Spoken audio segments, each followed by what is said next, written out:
Assalamualaikum warahmatullahi wabarakatuh. Perkenalkan, saya Andi Muhammad Fikranef, mahasiswa Fakultas Psikologi Universitas Negeri Makassar, angkatan 2019, dari kelas B, dengan NIM 1971041056. Kali ini, saya akan mempresentasikan jawaban terhadap ujian tengah semester mata kuliah kewarganegaraan. Soal pertama. Dalam kondisi seperti ini, apa saja tujuan yang mengikat kita sebagai satu bangsa dan yang membuat kita merasa perlu untuk mempertahankan nasionalisme Indonesia?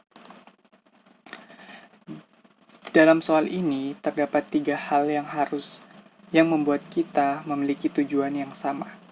Yang pertama, menumbuhkan rasa kesatuan dan persatuan bangsa dan negara Indonesia yang terdiri dari beberapa suku bangsa yang mendiami banyak pulau yang membentang dari Sabang sampai Merauke dengan beragam bahasa dan adat istiadat kebudayaan yang berbeda-beda. Kemajemukan itu diikat dalam konsep wawasan Nusantara yang merupakan cara pandang bangsa Indonesia tentang diri dan lingkungannya yang berdasarkan Pancasila dan Undang-Undang Dasar 1945. Yang kedua, menumbuhkan rasa memiliki jiwa besar dan patriotisme untuk menjaga kelangsungan hidup bangsa dan negara. Sikap dan perilaku yang patriotik dimulai dari hal-hal yang sederhana, yaitu dengan saling tolong-menolong, menciptakan kerukunan beragama dan toleransi dalam menjalankan ibadah sesuai agama masing-masing, saling menghormati dengan sesama, dan menjaga keamanan lingkungan bermasyarakat. Yang ketiga, memiliki kesadaran atas tanggung jawab bersama sebagai warga negara Indonesia yang menghormati lambang-lambang negara dan mentaati peraturan perundang-undangan. Soal kedua, nilai-nilai apa saja yang dapat mendukung tercapainya tujuan bersama? Nah, ada 4 nilai. Yang pertama, cinta tanah air. Negara yang luas dan kaya akan sumber daya ini perlu kita cintai agar kesadaran akan tujuan bersama yang ada pada setiap masyarakat didasarkan pada kecintaannya terhadap tanah air. Ketika kita memiliki rasa cinta terhadap tanah air, itu akan mewujudkan sebuah cita-cita yang akan menjadi sejarah bagi negara itu sendiri, melestarikan budaya-budaya yang ada, dan menjaga lingkungan kita, dan pastinya menjaga nama baik dari negara. Yang kedua, kesadaran berbangsa dan bernegara. Kesadaran berbangsa dan bernegara merupakan sikap yang harus kita punyai sesuai dengan kepribadian bangsa yang selalu dikaitkan dengan cita-cita serta tujuan kita hidup berbangsa. Yang ketiga, Pancasila. Pancasila adalah ideologi. Ideologi kita yaitu warisan dan hasil perjuangan para pahlawan yang sungguh luar biasa pada saat itu. Pancasila bukan hanya sekedar teoritis dan normatif saja, tapi juga diamalkan dalam kehidupan sehari-hari kita. Kita harus tahu bahwa Pancasila adalah alat pemersatu yang membuat kita memiliki tujuan yang sama. Yang keempat, rela berkorban untuk bangsa dan negara. Dalam wujud bela negara, tentu saja kita harus rela berkorban untuk bangsa dan negara. Dan karenanya kita rela untuk mengorbankan apapun untuk menolong sesama, maka kita memiliki tujuan yang sama sebagai bangsa Indonesia. Yang ketiga, bagaimana formula nasionalisme yang relevan dalam konteks pertama, persamaan nasib. Persamaan nasib yang terkandung dalam nasionalisme ialah kesengsaraan yang dialami bersama yang dilalui oleh penjajahan negara asing yang kurang lebih sekitar 350 tahun. Ini merupakan sejarah yang tidak akan pernah bisa dihapuskan dalam bangsa kita, yang membuat kita memiliki satu kesamaan yang tidak dimiliki dengan bangsa yang lain. Yang kedua, kesatuan tempat tinggal.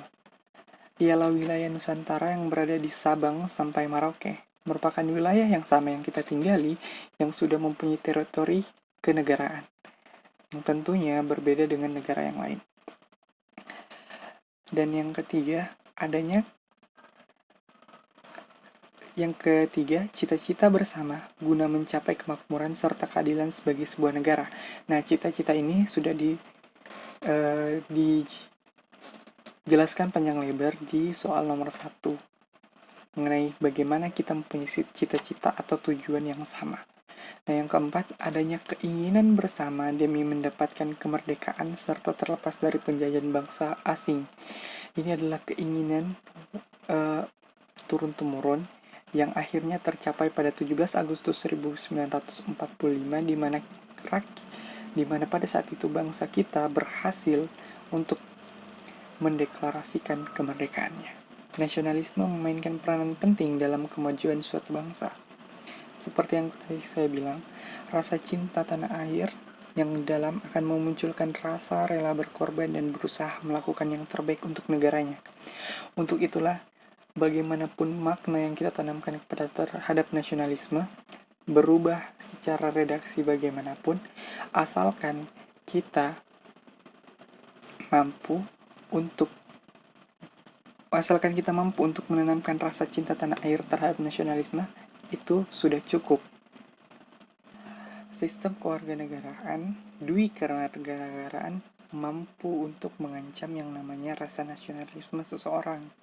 Karena dengan kewarganegaraan ganda, seseorang dapat dengan leluasa berpindah dari satu negara ke negara lain karena memiliki kewarganegaraan di negara tersebut. Nah, Jahrir, yaitu dosen dari Universitas Islam Indonesia, setuju jika pada para perantau atau diaspora harus bisa difasilitasi saat ingin kembali berkarya di Indonesia.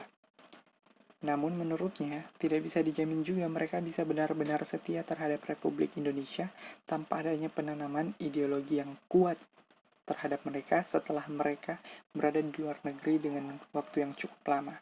Nah, itulah salah satu faktor mengapa dui kewarganegaraan ini berbahaya terhadap nasionalisme. Lanjut ke nomor 6, apakah elemen-elemen yang mengikat kita sebagai satu bangsa yang dapat ditumbuhkan, dipelihara, diperkuat seiring dinamika berbangsa, bernegara, dan bermasyarakat. Jadi berdasarkan keputusan terbaru dari Majelis Permusyawaratan Rakyat, kita memiliki yang disebut sebagai 4 pilar. 4 pilar ini adalah pondasi kita dalam bernegara, yang tentunya dapat ditumbuhkan, dipelihara, dan diperkuat dengan seiring berjalannya waktu. Yang pertama itu Pancasila. Pancasila sebagai ideologi dan dasar negara. Pancasila ini adalah memiliki fungsi yang sangat fundamental. Pancasila disebut sebagai sumber dari segala sumber hukum. Sifat Pancasila itu yuridis formal, maka ia mengharuskan seluruh peraturan perundang-undangan berlandaskan pada Pancasila. Pancasila sebagai dasar filosofis dan sebagai perilaku kehidupan. Artinya, Pancasila merupakan falsafah negara dan pandangan atau cara hidup bagi bangsa Indonesia dalam kehidupan bermasyarakat. Yang kedua, Undang-Undang Dasar 1945.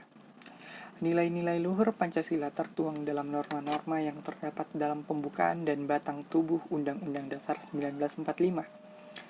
Norma konstitusional Undang-Undang Dasar 1945 menjadi acuan dalam pembangunan karakter bangsa. Keluhuran nilai dalam pembukaan Undang-Undang Dasar 1945 menunjukkan komitmen bangsa Indonesia untuk mempertahankan pembukaan dan bahkan tidak mengubahnya. Karena itulah, Undang-Undang Dasar menjadi pilar. Yang ketiga, NKRI. Dalam pasal 1 ayat 1 Undang-Undang Dasar 1945 disebutkan, negara Indonesia adalah negara kesatuan yang berbentuk republik. Dalam pembangunan karakter bangsa dibutuhkan komitmen terhadap NKRI ini. Karakter yang dibangun pada manusia dan bangsa Indonesia adalah karakter yang memperkuat dan memperkukuh komitmen terhadap negara kesatuan Republik Indonesia. Bukan karakter yang berkembang secara tidak terkendali, apalagi menggoyahkan negara apalagi menggoyahkan NKRI tersebut. Maka, rasa cinta terhadap tanah air perlu dikembangkan dalam pembangunan karakter bangsa. Pembangunan karakter bangsa melalui pengembangan sikap demokratis dan menjunjung tinggi hak asasi manusia. Pembangunan karakter harus diletakkan dalam bingkai menjunjung tinggi persatuan dan kesatuan bangsa, bukan memecah belah NKRI. Nah, yang terakhir, Bhinneka Tunggal Ika. Bhinneka Tunggal Ika ini bertujuan menghargai perbedaan apapun atau keragaman apapun yang ada di Indonesia. Namun, semua itu tetap satu dalam ikatan sebagai bangsa Indonesia. Tidak bisa dipungkiri, Indonesia terdiri dari beragam suku, agama, ras, antar golongan atau sering disebut SARA. Keberagaman ini harus dipandang sebagai kekayaan, kesanahan sosiokultural, bersifat kodrati dan alamiah, bukan sebagai pemecah bangsa. Keberagaman bukan untuk dipertentangkan apalagi diadu antar satu dengan yang lainnya. Oleh sebab itu, Bhinneka Tunggal Ika harus dapat menjadi penyemangat terwujudnya persatuan dan kesatuan bangsa. Nah, 4 pilar inilah elemen-elemen yang mengikat kita sebagai satu bangsa, yang dapat ditumbuhkan, dipelihara, dan diperkuat seiring dinamika berbangsa, bernegara, dan bermasyarakat. Sekian, itulah tadi presentasi saya terhadap jawaban ujian tengah semester mata kuliah kewarganegaraan. Lebih dan kurangnya mohon dimaafkan. Wabillahi taufiq wal hidayah. Wassalamualaikum warahmatullahi wabarakatuh.